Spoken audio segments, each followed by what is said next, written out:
نحمدہ و نصلی علی رسولہ الکریم وعلی آلہ و اصحابہ و اہل بیتہ اجمعین، اما بعد، فاعوذ باللہ من الشیطان الرجیم، بسم اللہ الرحمن الرحیم، رب اشرح لی صدری ویسر لی امری واحلل عقدۃ من لسانی یفقہوا قولی واجعل لی وزیرا من اہلی، آمین یا رب العالمین۔ ریاض الصالحین باب نمبر 95 سے آج ہم پڑھیں گے خیر کی خوشخبری دینے اور مبارکباد کہنے کے استحباب کا بیان۔ یعنی کسی کو کوئی خوشی ملے، کوئی خیر ملے تو اس کے اوپر اس کو مبارکباد دینے کا بیان کے حوالے سے کہ یہ مستحب بات ہے، یہ اچھی بات ہے۔ کسی کو کوئی خوشی ملے تو اس کو مبارکباد دینی چاہیے۔ تو اس حوالے سے جو امام نووی قرآن مجید سے آیت لے کر آئے ہیں، قال اللہ تعالی فبشر عباد الذین یستمعون القول فیتبعون احسنہ، سورہ زمر آیت نمبر 17 اور 18۔ ترجمہ، اللہ تعالیٰ نے فرمایا میرے ان بندوں کو خوشخبری دے دو جو بات کو غور سے سنتے ہیں، پھر اس میں سے سب سے اچھی بات کی پیروی کرتے ہیں۔ یعنی جیسے برائی کرنے والے کو معاف کر دیتے ہیں اور تنگ دست مقروض کو مہلت دے دیتے ہیں یا قرض ہی معاف کرتے ہیں وغیرہ، اس طرح اس کی مختلف توجیہات ہو سکتی ہیں۔ تو اس کے علاوہ بھی جو ہے نا قرآن مجید سے یہ مختلف جو ہے نا بشارت کے حوالے سے آیات لے کر آئے ہیں، اور اس پہ انہوں نے یہی کہا ہے کہ اس حوالے سے آیات جو ہے نا وہ بکثرت ہیں اور مشہور ہیں۔ اس حوالے سے احادیث بھی بکثرت ہیں اور صحیح بخاری اور مسلم میں مشہور ہیں۔ ان میں سے جو احادیث انہوں نے درج کی ہیں اس میں پہلی حدیث ہے، حضرت عبداللہ بن ابی اوفا رضی اللہ تعالیٰ عنہ سے روایت ہے کہ رسول اللہ صلی اللہ علیہ وآلہ وسلم نے حضرت خدیجہ رضی اللہ تعالیٰ عنہا کو خوشخبری دی کہ ان کے لیے جنت میں موتیوں کا غار ہوگا جس میں نہ شور ہوگا نہ تھکان ہوگی۔ یہ بخاری اور مسلم کی حدیث ہے۔ تو باب سے اس کی مطابقت ثابت ہو گئی کہ یہاں پہ بشارت دی گئی ہے حضرت خدیجہ رضی اللہ تعالیٰ عنہ کو۔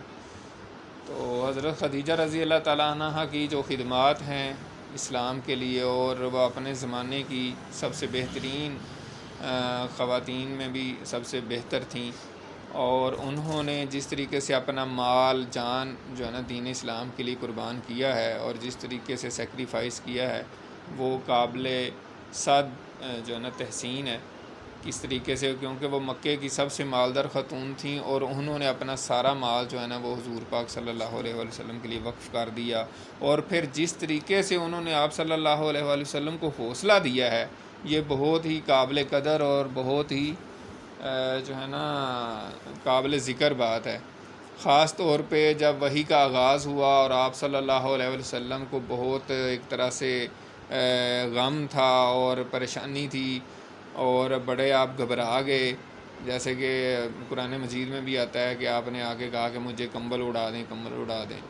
تو حضرت خدیجہ رضی اللہ تعالیٰ عنہ نے جس طریقے سے آپ صلی اللہ علیہ وآلہ وسلم کو حوصلہ دیا وہ بہت ہی قابل تحسین ہے اور بہت طریق ساز ہے کہ آپ صلی اللہ علیہ وآلہ وسلم کو آپ نے فرمایا، حضرت خدیجہ نے، کہ آپ گھبرائیے نہیں، اللہ تعالیٰ آپ کو تنہا نہیں چھوڑے گا کہ آپ غریبوں کی مدد کرتے ہیں، مسکینوں کی مدد کرتے ہیں، بیواؤں کی مدد کرتے ہیں، بے آسرا لوگوں کی مدد کرتے ہیں، تو آپ کو اللہ تعالیٰ کبھی بھی تنہا نہیں چھوڑے گا، بے آسرا نہیں چھوڑے گا، آپ کی ضرور مدد کرے گا۔ تو اس وجہ سے یہ ساری ان کی خدمات کے اصل میں صلے میں جو ہے نا حضرت خدیجہ کو پھر ان کے لیے جنت میں موتیوں کا غار اللہ تعالیٰ نے عطا فرمایا، تو اس کی بشارت کی بات ہے۔ اگلی حدیث تھوڑی سی طویل ہے لیکن اس میں بھی بشارتوں کی بات ہے۔ حضرت ابو موسیٰ اشعری رضی اللہ تعالیٰ عنہ سے روایت ہے کہ میں نے اپنے گھر میں وضو کیا اور باہر نکل گیا، میں اپنے دل میں نے یہ سوچا کہ میں ضرور رسول اللہ صلی اللہ علیہ وسلم کے ساتھ رہوں گا اور آج کا دن آپ کے ساتھ ہی گزاروں گا۔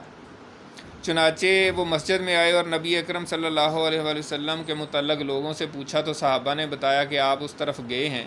حضرت ابو موسیٰ فرماتے ہیں پس میں آپ کے قدموں کے نشانات پر آپ کے متعلق پوچھتا ہوا آپ کے پیچھے نکل کھڑا ہوا، حتیٰ کہ آپ بئر اریس یعنی قبا کے قریب ایک باغ میں پہنچ گئے۔ میں دروازے پر بیٹھ گیا۔ جب رسول اللہ صلی اللہ علیہ وآلہ وسلم نے قضائے حاجت کے بعد وضو فرما لیا تو میں آپ کی طرف گیا تو دیکھا کہ آپ بئر اریس کی منڈیر پر بیٹھے ہیں۔ اس کے بعد آپ نے پنڈلیوں کو ننگا کر کے کنویں میں لٹکایا ہوا ہے۔ میں نے آپ کو سلام عرض کیا اور پھر واپس آ کر دروازے پر بیٹھ گیا، اور میں نے دل میں کہا کہ میں آج رسول اللہ صلی اللہ علیہ وسلم کا دربان رہوں گا۔ یعنی بڑا سا باغ تھا اور اس کا ایک دروازہ تھا، تو وہاں پہ بیٹھ کے تاکہ کوئی آئے جائے تو پہلے اجازت لے کے اندر آئے نا، حضور پاک کا میں دربان کے طور پہ بیٹھوں گا۔ اتنے میں حضرت ابو بکر رضی اللہ تعالیٰ عنہ آگے، انہوں نے دروازہ کھٹکھٹایا۔ میں نے پوچھا کون ہے؟ انہوں نے فرمایا ابو بکر۔ میں نے کہا ٹھہریے۔ پھر میں آپ صلی اللہ علیہ وسلم کے پاس گیا اور پوچھا یا رسول اللہ یہ ابو بکر ہیں، اندر آنے کی اجازت طلب کر رہے ہیں۔ آپ نے فرمایا انہیں اجازت دے دو اور جنت کی خوشخبری بھی دے دو، جنت کی بشارت بھی دے دو۔ تو یہ باپ سے مطابقت ان کی ثابت ہو گئی اس حدیث کی۔ چنانچہ میں آیا حتیٰ کہ ابو بکر سے کہا تشریف لائیے، اور رسول اللہ صلی اللہ علیہ وآلہ وسلم آپ کو جنت کی خوشخبری دیتے ہیں۔ چنانچہ حضرت ابو بکر اندر تشریف لائے اور نبی اکرم صلی اللہ علیہ وآلہ وسلم کے ساتھ منڈیر پر آپ کی دائیں جانب بیٹھ گئے اور اپنے دونوں پیر کنویں میں لٹکا لیے جس طرح رسول اللہ صلی اللہ علیہ وسلم نے کیا تھا، اور اپنی پنڈلیاں ننگی کر لیں۔ میں پھر واپس آ کر دروازے پر بیٹھ گیا، اور میں گھر سے نکلتے وقت اپنے بھائی کو وضو کرتے چھوڑ آیا تھا کہ مجھے خود ہی آ کر مل جائے گا۔ تو میں نے دل میں کہا اگر اللہ تعالیٰ نے فلاں یعنی اپنے بھائی کے بارے میں کہ اگر اس کا بھلائی کا ارادہ فرمایا تو اسے یہاں بھیج دے گا، یعنی کہ یہ بشارتیں مل رہی ہیں، تو اگر میرا بھائی کو بھی اللہ تعالیٰ اگر بھیج دیا اور اس کو میں وضو کرتے چھوڑا تھا، کبھی وہ بھی ادھر آ جائے نا تو اس کو بھی بشارت مل جائے۔ کہتے ہیں پھر کسی نے آگے دروازہ کھٹکھٹایا۔ میں نے پوچھا کون ہے؟ اس نے کہا عمر بن خطاب۔ چنانچہ میں نے کہا ذرا ٹھہریے۔ میں پھر رسول اللہ صلی اللہ علیہ وسلم کی خدمت میں حاضر ہوا، آپ کو سلام عرض کیا اور کہا یہ عمر ہیں، اندر داخل ہونے کی اجازت طلب کر رہے ہیں۔ آپ نے فرمایا انہیں اجازت دو اور جنت کی خوشخبری بھی دے دو۔ لہٰذا میں حضرت عمر کے پاس آیا اور کہا آپ کو رسول اللہ صلی اللہ علیہ وسلم نے اندر آنے کی اجازت اور جنت کی خوشخبری دی ہے۔ چنانچہ وہ تشریف لائے اور رسول اللہ صلی اللہ علیہ وسلم کے ساتھ منڈیر پر آپ کی بائیں جانب بیٹھ گئے اور اپنے دونوں پیر کنویں میں لٹکا لیے۔ میں پھر واپس آ کر اپنی جگہ پر بیٹھ گیا اور دل میں کہا اگر اللہ تعالیٰ فلاں یعنی اپنے بھائی کے بارے میں پھر وہی بات انہوں نے کی کہ اگر اس کا اللہ تعالیٰ بھلائی کا ارادہ فرمائے تو اس کو بھیج دے۔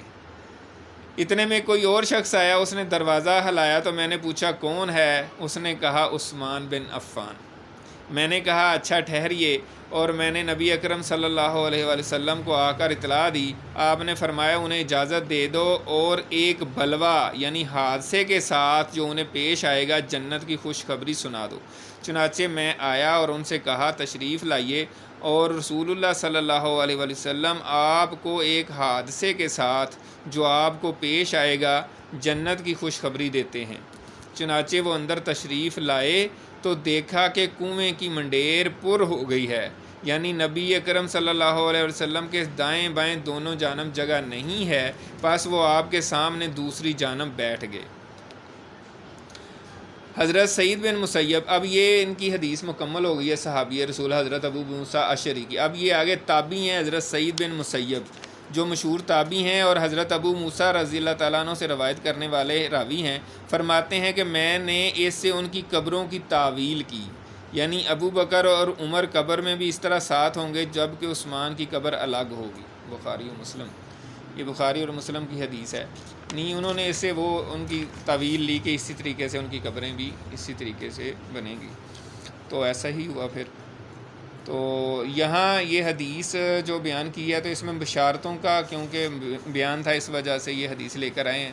اور یہاں پہ فوائد میں انہوں نے یہ بھی لکھا ہے کہ جیسے خلفائے ثلاثہ یعنی تینوں خلفائے راشدین کو آپ صلی اللہ علیہ وسلم نے جنت کی بشارت دی ہے، اور اگر پھر بھی کوئی ایسی ویسی بات کرے ان کے خلاف تو پھر اس کے جو ہے نا کیا کہہ سکتے ہیں، اس کی شکاوت ازلی ہے کہ وہ اس طرح کی کوئی بات کرے اور ان کے خلاف ایسی کوئی بات یا ان کے ایمان کے بارے میں شک کا اظہار کرے، تو یہ مناسب رویہ نہیں ہے۔